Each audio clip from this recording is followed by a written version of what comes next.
dear students. I'm Meghamala, working as assistant professor from Institute of Aeronautical Engineering, EC department.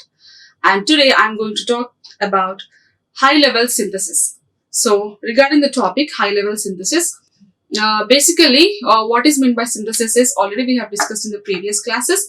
It is nothing but designing the elements with respect to the particular codings, okay, with respect to the constraints that we have to follow. And then high-level synthesis, also called behavioral synthesis or architectural synthesis. Okay, so here as we are discussing about the high-level synthesis, so high-level synthesis is also called as behavioral synthesis, or the other name we can call also as the architectural synthesis. Why? Because it has the goal of creating an architecture whose resources can be scheduled and allocated to implement the algorithm.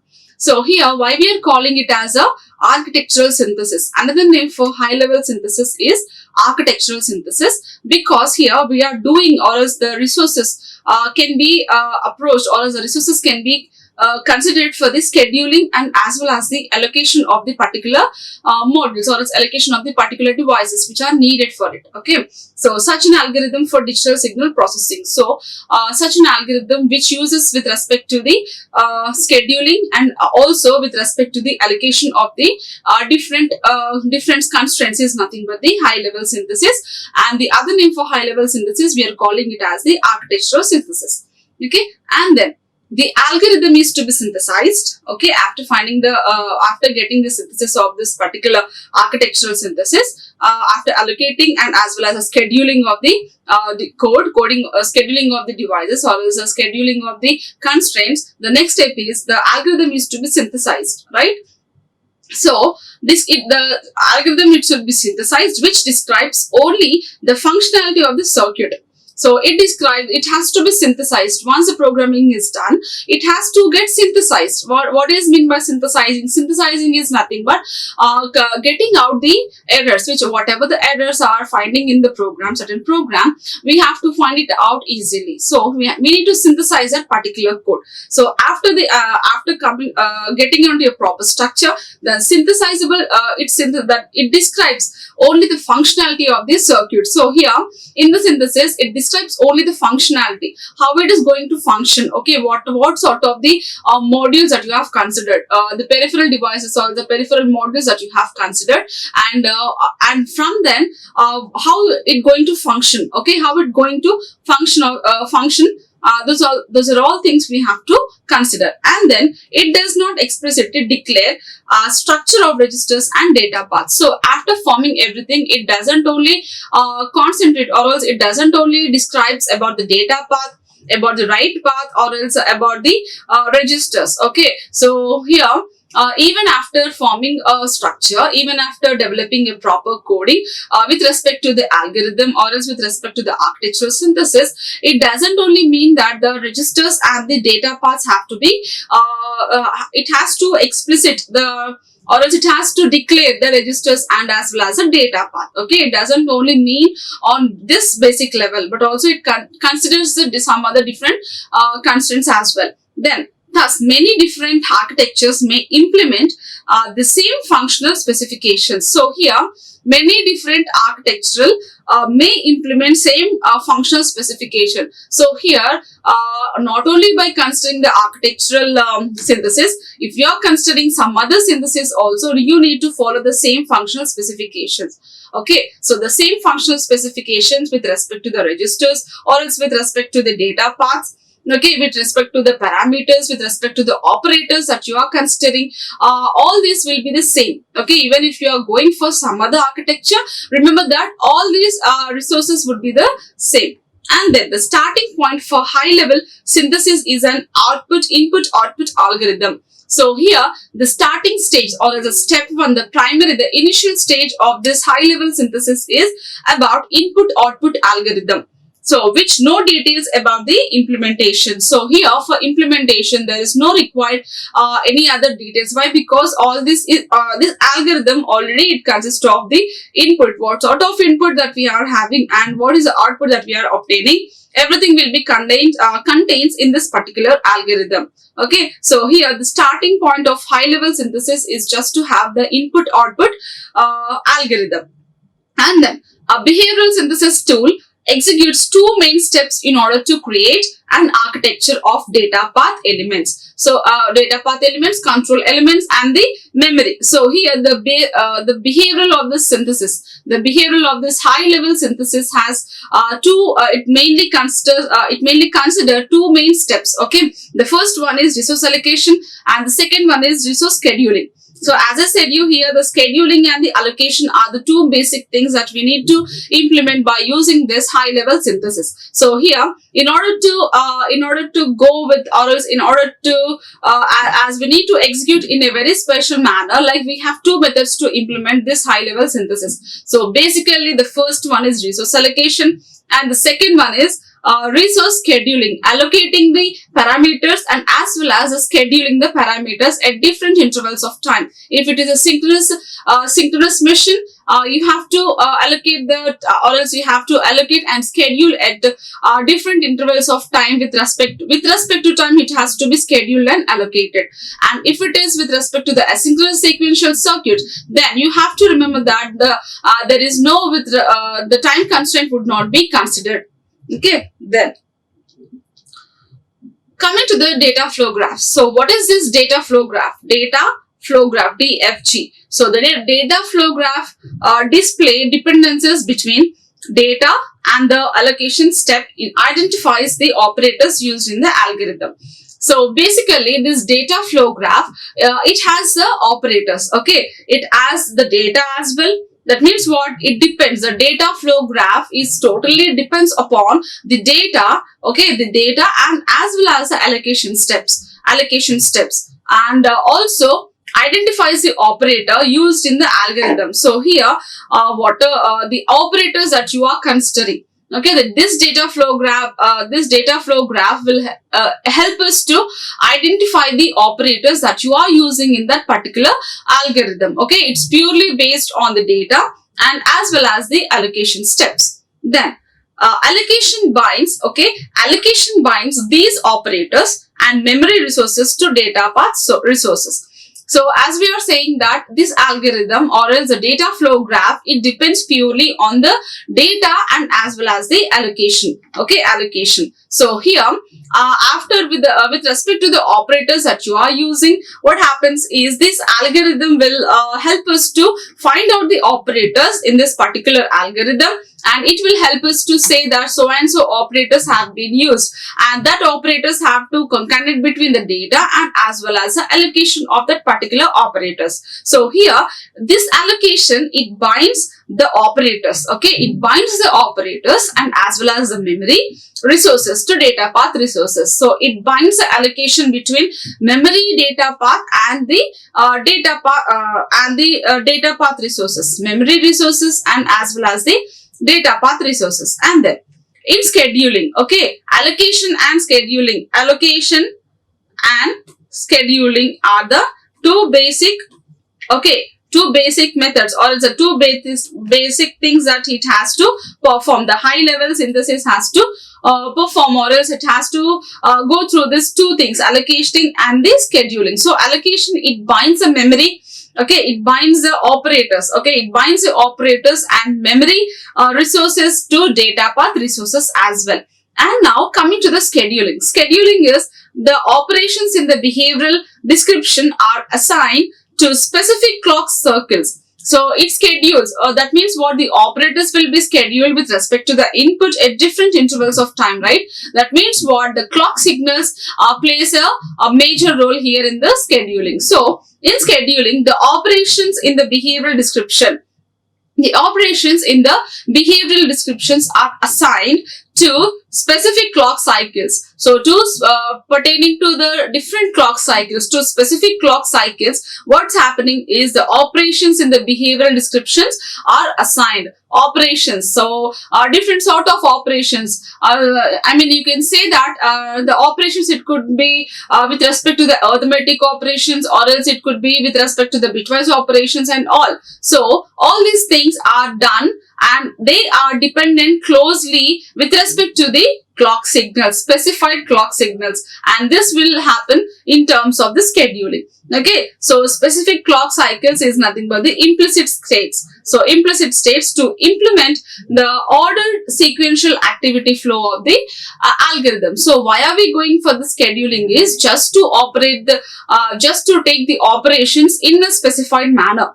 Okay, in a specified manner, just to implement the operation, or else just to implement the algorithm, we are just going as per the scheduling. Okay, and then for example, here you can see in the figure we have the 3 procedural assignments that execute a sequentially in Verilog cyclic behavior with a hypothetical algorithm. So here in the next slide, you will come across a figure where that figure talks about the usage, or else it talks about the 3 procedural assignments. So we all know what is an assignment. Assignment, it has assign equals to is nothing but the assignment operator, and to the left of the assignment, to the LHS and to the RHS of the assignment, we have onto the left of the assignment operator, the variables or else values or else variables can be seen. Okay, and then to the right side of the to the right side of the assignment operator,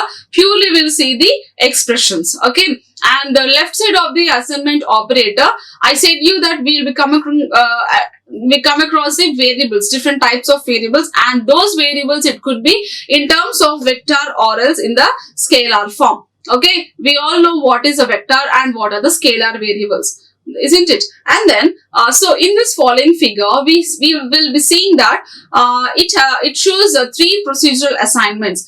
So that executes sequentially in a Verilog cyclic behavior with a hypothetical algorithm. Okay, with a hypothetical algorithm. Then after that, the compiler must form parse trees from the statements. So in the algorithm, whatever the expressions that we are giving with respect to the operators that are using, and that statements, okay, and that statements can be obtained with respect to the parse trees, and then extracts a data flow graph from the set of parse trees. So these parse trees will be observed from the statement, and that statements will contain the operators that we are enabling, okay, as per the algorithm that you are using. And from this parse tree, we can able to obtain the, or else we can able to extract the data flow graph. Okay, so this from the data flow graph, our main aim, or else the foremost thing we have to do is we need to allocate and then schedule the data paths. Okay, that data path, it could be from memory to the different peripheral devices, or else from the peripheral devices to with respect to the memory. Okay, and then see, the figure shows a data flow graph. This is a data flow graph and a sequential schedule for its operator. So we have to we need to achieve this scheduling, and we have to achieve the what do we say, scheduling. And one more thing is see, allocation, scheduling and allocation. So we must allocate the variables, and then we must schedule as it goes with respect to a proper clock pulses. Okay, different clock pulses, the algorithm has to execute all statements which contains the operators. So now it has to schedule. The statements imply a time-ordered sequential activity. So as we are discussing about the scheduling, allocation is totally different from the scheduling. So allocation is the different, considering the different types of operators, okay, with respect to the algorithm that you are considering. And then coming to the scheduling, scheduling is totally different from this allocation, where the scheduling has with respect to the at distinct intervals of time. Okay, at distinct intervals of time, the algorithm has to execute, okay, sequentially. So here, the scheduling assigns, or else the statement, it implies time-ordered sequential activity. So time-ordered sequential activity and are allocated to the clock cycles. So sequential activities, so all the activities pertaining to the statements which contains the data paths and as well as the operators, and all these has to go, or else it has to execute the timing as per the timing. Okay, so time-ordered sequential activity and are allocated to the clock cycles. So they are allocated to the clock cycles. Why? Because in the scheduling, the clock, as per the clock cycles, the allocation and the processing or its execution of the certain algorithms takes place. And then the scheduling assigns the operations of the behavioral description 10 clock cycles. So at 10 clock cycles, at intervals of 10 clock cycles, the set of statements can start the execution. So here the data flow graph shown in the figure can use 10 info memory read write and schedules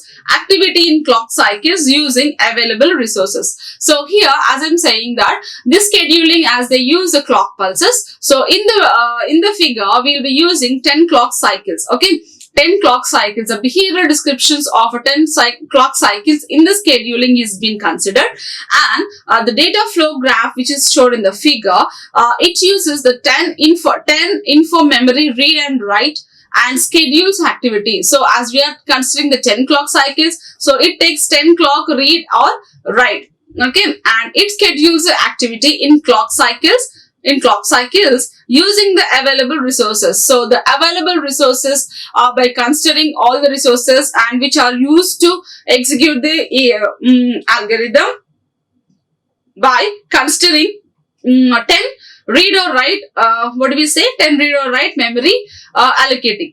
And then they ultimately determines the number of computational units or the operators. Okay, so after scheduling, what it does is the outcome of this is nothing but it determines the number of computational units. So number of computational units are nothing but the operators that will be used in a given clock cycle and shared between cycles, and that can be used in different clock cycles and shared between the cycles. And then because multiple architectures might have the same functionality, so as we are considering the different architectural algorithms, so that architectural algorithms might have same or else they might have same functionality. Okay, one architecture may function same as the second, and the second may function as same as the third. Likewise, if we have all the architectures which we are considered, if they have the functionality of all the architecture are same, a behavioral synthesis tool must be explored. So if all the architectures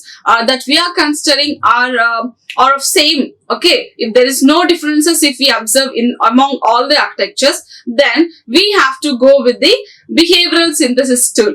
Okay, behavioral synthesis tool must explore architectural alternatives and consider number of trade-offs, okay, or constraints. So here, if for example, I'm considering 5 algorithms which are of same architecture. Okay, 5 algorithms which are of same architecture. So if I'm considering all 5 algorithms which are of same architecture, then I have to go with a tool called behavioral synthesis tool.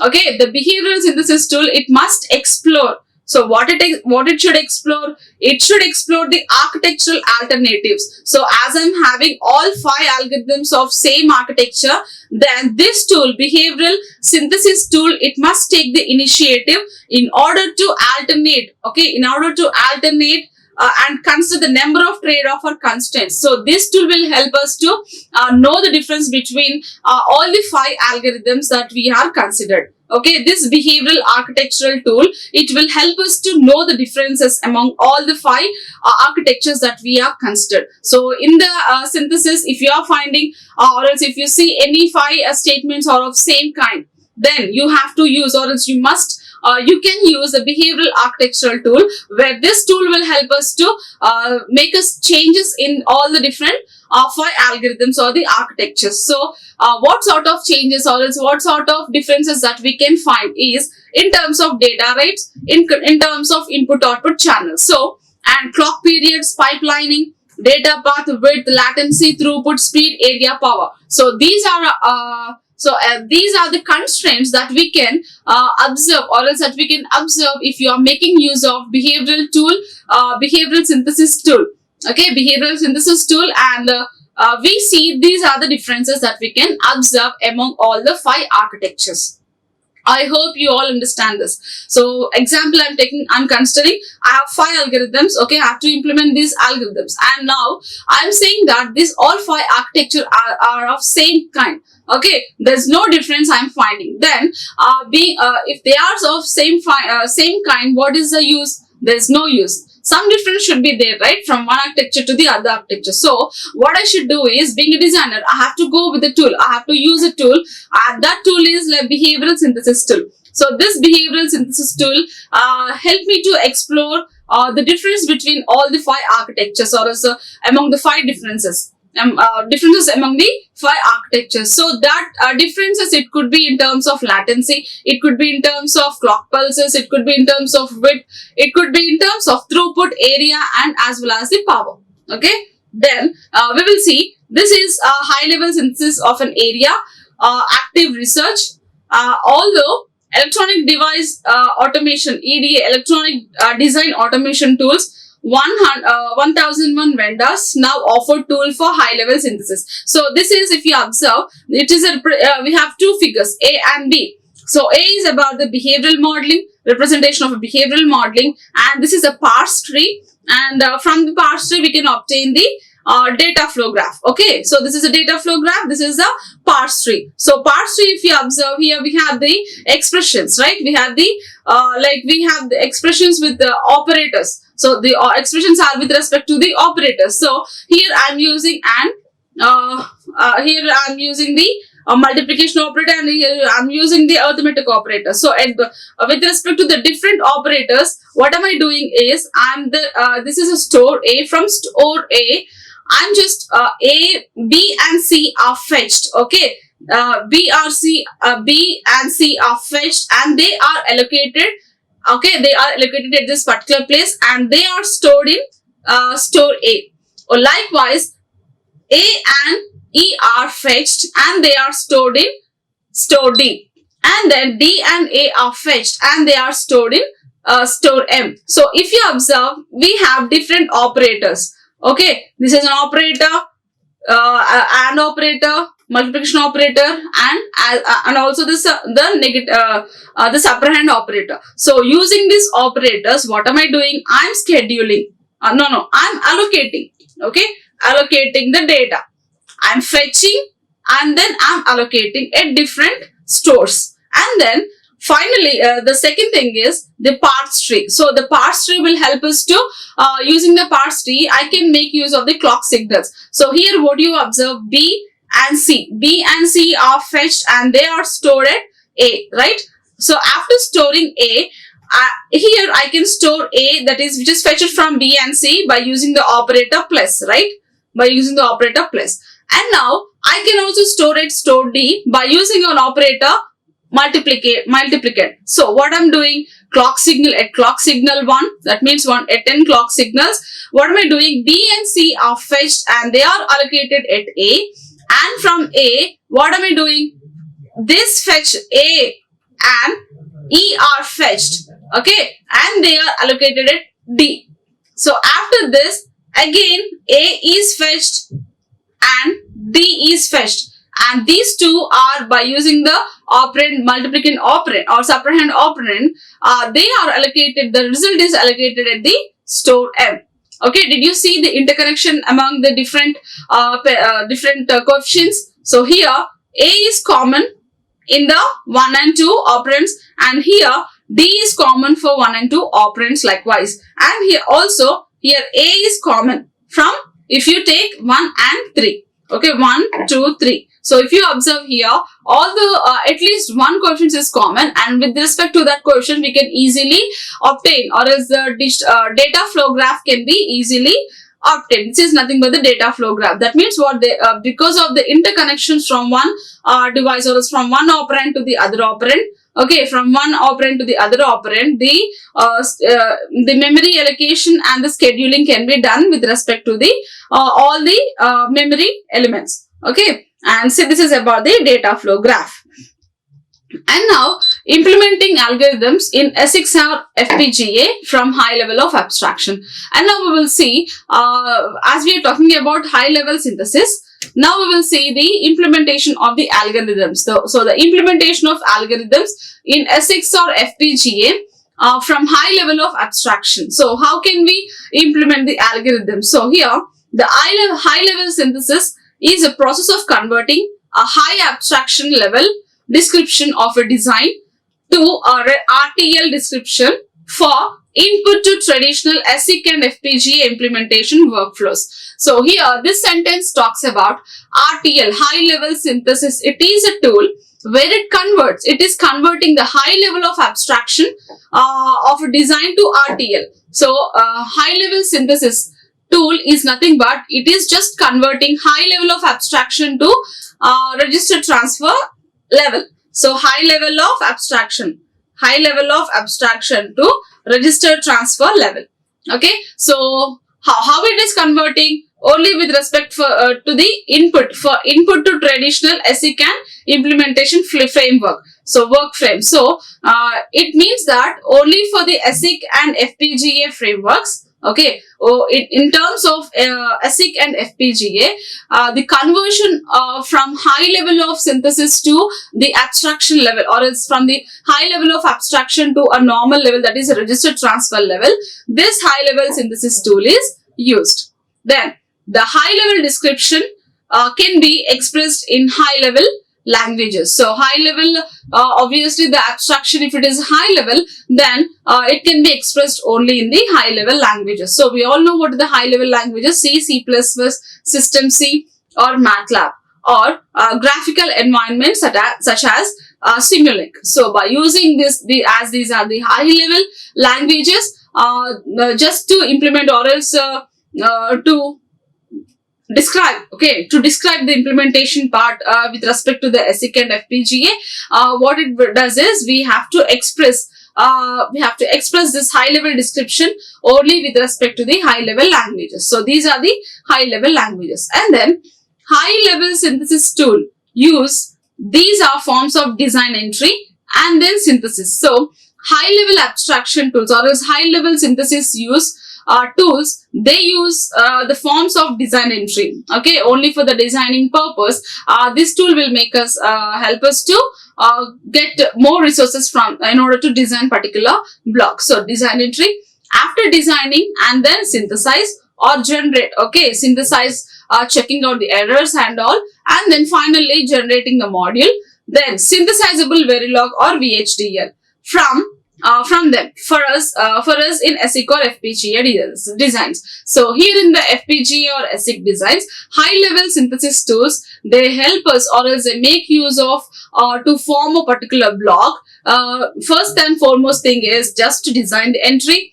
Okay, all the peripherals, all the entry things, or else initializations of the inputs and outputs can be made, designing entry, and then it will synthesize. Okay, it will check out the errors, and then finally, after synthesizing, it goes with the generation. Okay, it will generate, it goes with the generation part, and finally it's synthesizable Verilog or VHDL. So after generating to a particular thing, then after it will go with the help of this Verilog and VHDL, it synthesizes whatever the obtained structure, and then most of the maximum in Verilog application specific integrated circuits and field programmable gate array designs. Only in these two kinds of designs will make use this high level synthesis tools. Okay, and then working at high level of abstraction lets hardware designers focus on developing the functionality. So here, as we are designing only in terms of ASICs and FPGA, the thing you have to remember is for the developing of the functionality. So how it functions, how it is functioning. Is it functioning with the proper output, or is not? So what are the errors that you are finding if it is not functioning well? So all these things can be done, or else all these things can be observed only at the high level of abstraction. Okay, at high level of abstraction, hardware designers, they mainly focuses on developing the functionality. Okay, developing the functionality of hardware architecture that meets the project requirements. So in order to meet the project requirements, that means what? For example, being a designer, I have designed some module. Okay, I should get it out. That module should come into the market. So before coming into the market, it has to go through all the process. Okay, so in order when it has to go through all the process in that situation, or else in that process, I have to check out for each and every minute thing. I have to concentrate on each and every minute thing.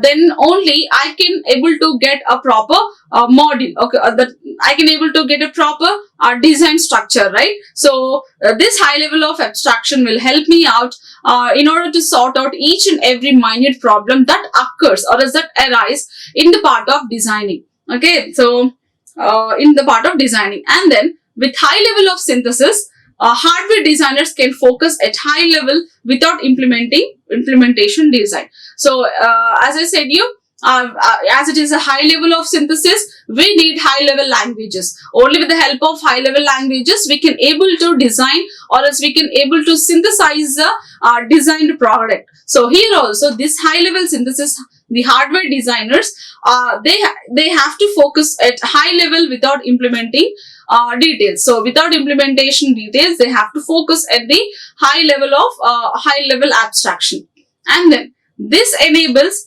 easy adjustments to changes. So here in the high level of abstraction, the designers can make changes the alternates. The designers can change the alternate. So this enables easy adjustments to changes. So we can change the adjusting, or else we can adjust the proper adjustments can be made. The alternates can be easily made or changed, and reuse across projects. And if you want to reuse something, you can also reuse it. And also more productive functional verification. So here in this high level of abstraction, we could able to see the more productive functional verification. The more productive functional verifications can be observed. Okay, that means what?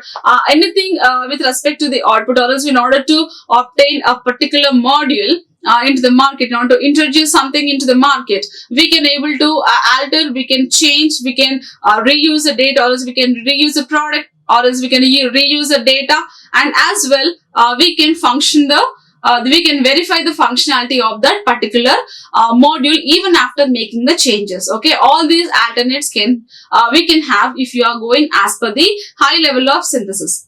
Then, since many ASICs and FPGA designs starts as algorithm in MATLAB and Simulink, these are natural environments to perform design and verification prior to high-level synthesis. So here, since FPGA and ASIC designs, okay, FPGA and ASIC designs, we start, or this designing process are with respect to the algorithms, different with respect to the different algorithms, the designing of such modules based on the ASIC and FPGA designs are made with respect to the simulations of the MATLAB algorithms in MATLAB and Simulink. So these are the natural, natural environments, or these are the natural tools to perform the design and verification. So more in the VLSI or Verilog, we are going with hard level languages such as MATLAB and Simulink.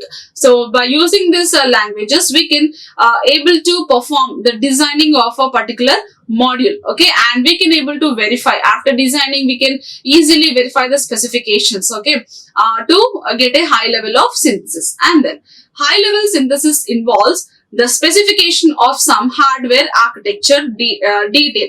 So here high level synthesis, it involves specifications. It has some specifications which is purely based on hardware architecture.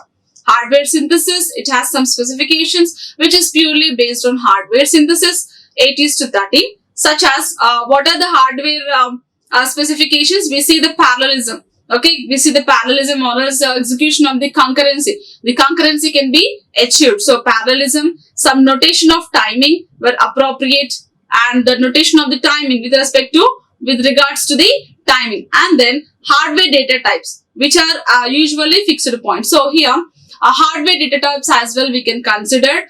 Usually they are of different data types. So the high level synthesis involves the specifications. It has some specifications with respect to the hardware level architecture. So in this hardware architecture, we see some specifications. So those specifications are nothing but the concurrency or the parallelism, and the noting of different time constraints, noting of timings with appropriate Okay, noting of timings as per the designing of a circuit, and then hardware data types, different data types, hardware data types, usually fixed points and floating points. We have fixed and floating points, right? So basically the implementation hardware, the data types can be considered with respect to the fixed point.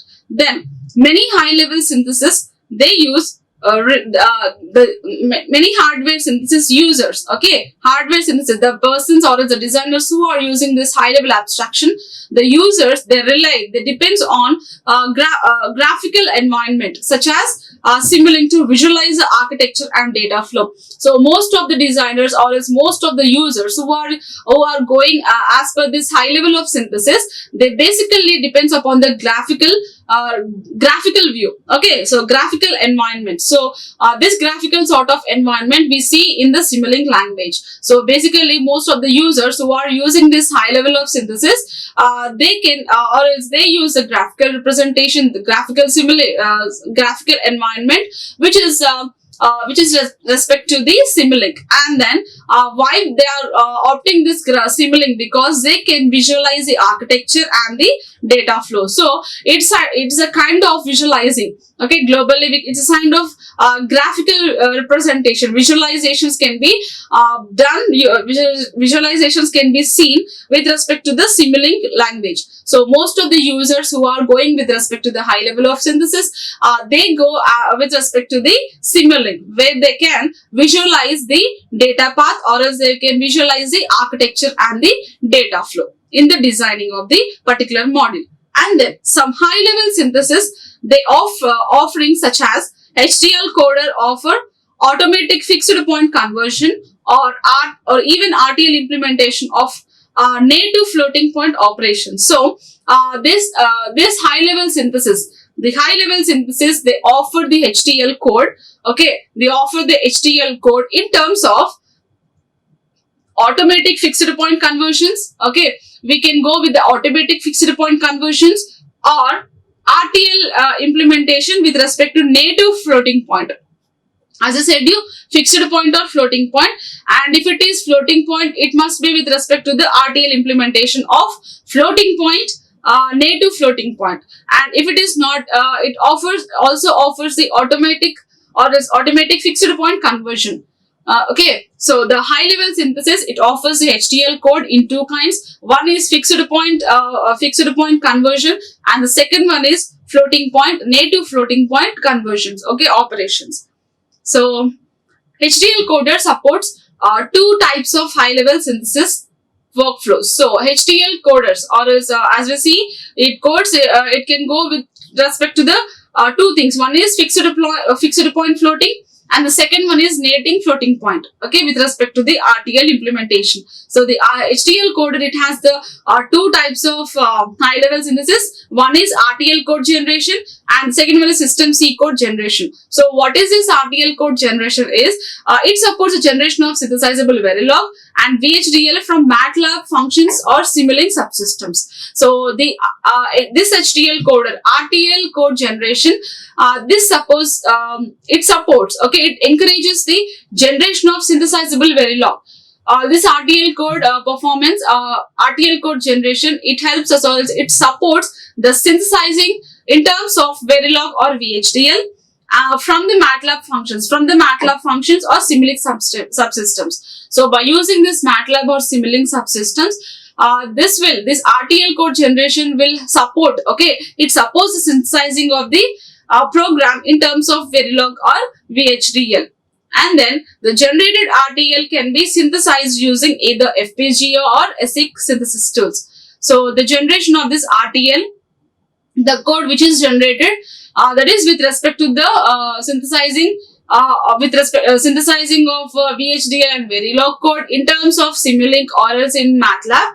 The code which is generated, the RTL code is generated, it can be synthesized for the FPGA using FPGA or ASIC synthesis tools. Okay, then system C code generation. So this system C code generation, it supports the generation of synthesizable system C from MATLAB functions. So it just generates the synthesizable system C from MATLAB functions. From the MATLAB functions, system C code can be generated. So the system C code generation from Simulink subsystem is not supported. As I said you, system C code, the code is generated only, or I said the code is generated with respect to from the MATLAB functions, but not from the Simulink. The system C code is generated from the MATLAB, but not with the Simulink. It will not support for the Simulink subsystem. The generated system C serves as an input to cadence.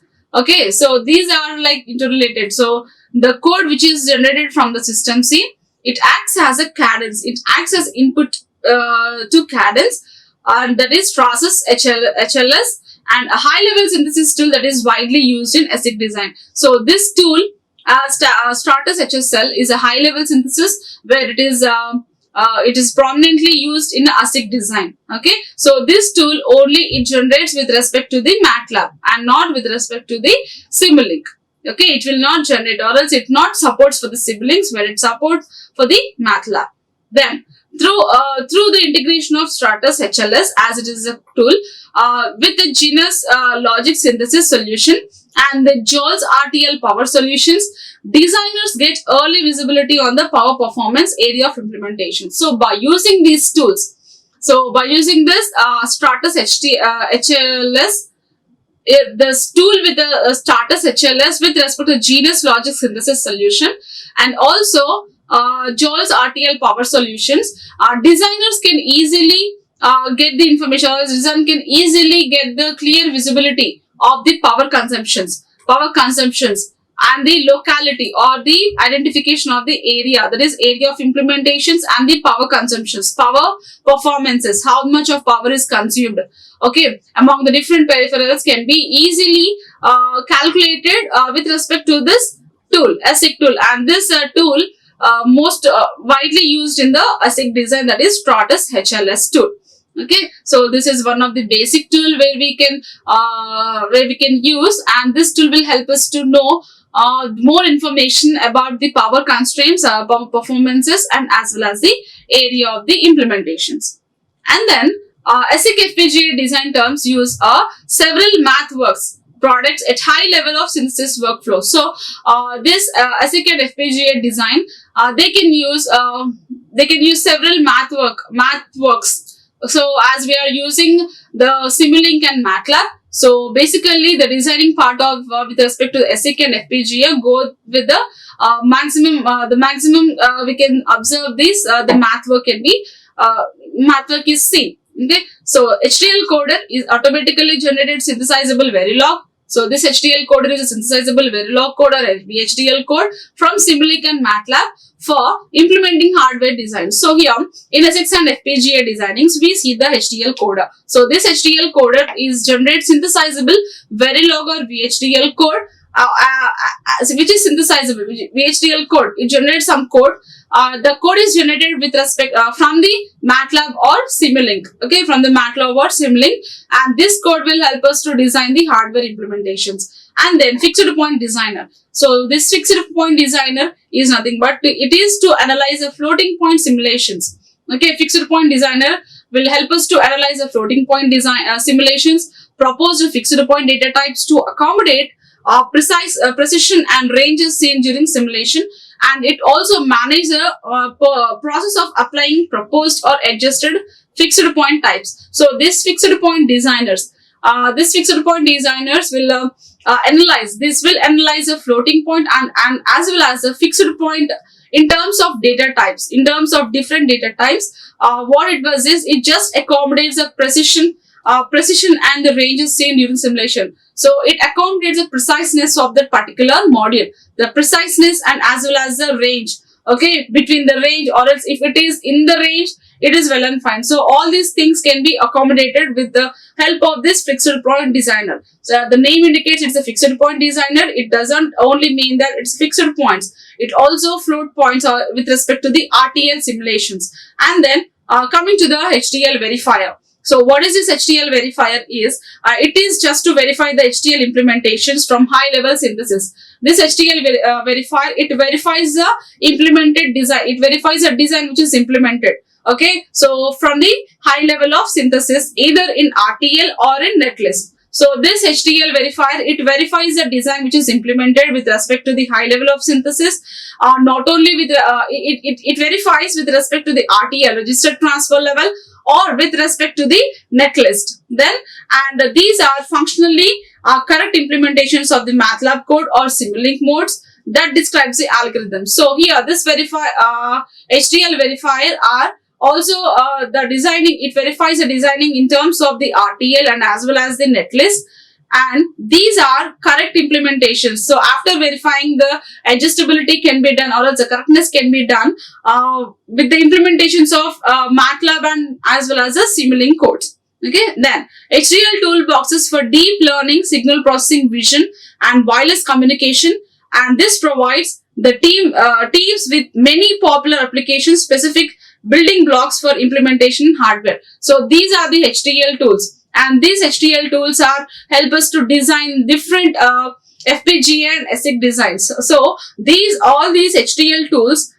they are used for in different areas. So those are like deep learning, signal processing, in the vision oriented, and the wireless communication networks as well. So what they do is they just go with the proper popular application specific building blocks. So for the popular, as these are the different areas where we use the HDL tools, so for proper implementation which are implemented in the hardware with respect to the specific building blocks. And then Simulink verification, validation and the test products. So the specific Simulink verification, verifying of the Simulink, verifying the algorithm with respect to the Simulink tool, and validation and the test products to add test suite automation. Okay, the validity of that particular module. And then formal verification, we have to verify. The formal verification can be done by using Simulink verification, and the coverage and requirements validation to high level design and verification. So all these things are very much important, or else all these tools will help us to design, verify, to design, to simulate, and to allocate the different allocate different types of variables which are needed in order to perform some actions, or else in order to derive something. Okay, which is totally purely based on the implementations of the different designs. And those the implementations can be done with basically with respect to the MATLAB and also with respect to the Simulink. So all these tools are very much important, and it has a vital role. It plays a vital role in the globally. It plays a vital role in all the different areas. Okay, and then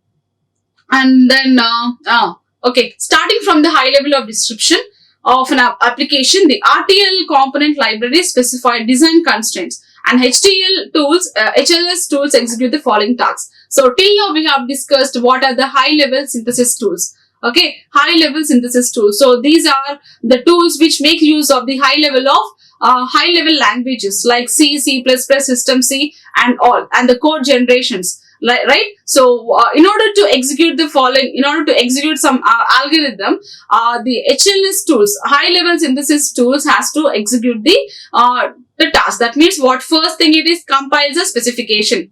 It compiles first and then allocates hardware resources. First it compiles and it allocates the hardware resources. Allocation can be done the functional units, storage components, buses and so on.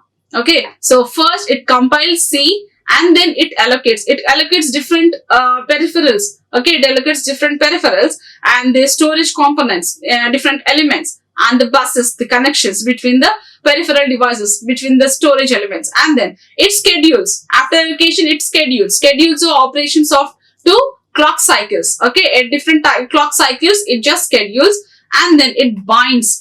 Okay, the allocation binds takes place. The allocation binds the operations of functional units. It binds the operation with respect to different functional units, and then it binds variables to storage elements. So what it does is it binds the operation, and it binds the variables.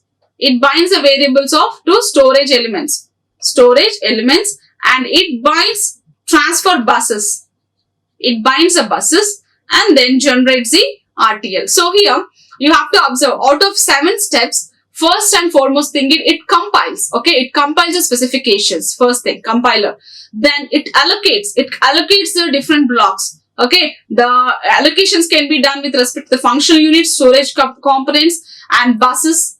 Okay, and different peripheral devices. And then the bindings of allocation, the binding of what you have allocated, the binding of allocation of the hardware takes place. So the binding can be in terms of scheduling takes place soon after the allocation scheduling.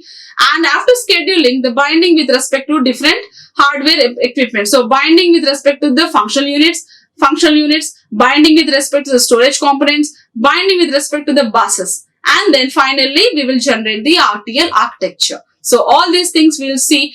These are the nothing but the execution. The task has to be done before when you are synthesizing with respect to the high level synthesis tool. Then, so this is a compilation. So it generates the RTL architecture as well. So this is all about the HLS tool execution. For the following tasks. So remember that when you are executing or when you are synthesizing with respect to the high level of synthesis tools, it has to go through all the 7 steps. First is compilation, allocation, scheduling, binding of the allocation of the different hardware structures, and then finally generating. So this is about the high level of synthesis. And with respect to FPGA and as well as the ASICs and different code generating systems by using the high level of hardware descriptional languages. I hope you all understood today's topic, and thank you. Like, share and subscribe. Hit the bell icon for more updates.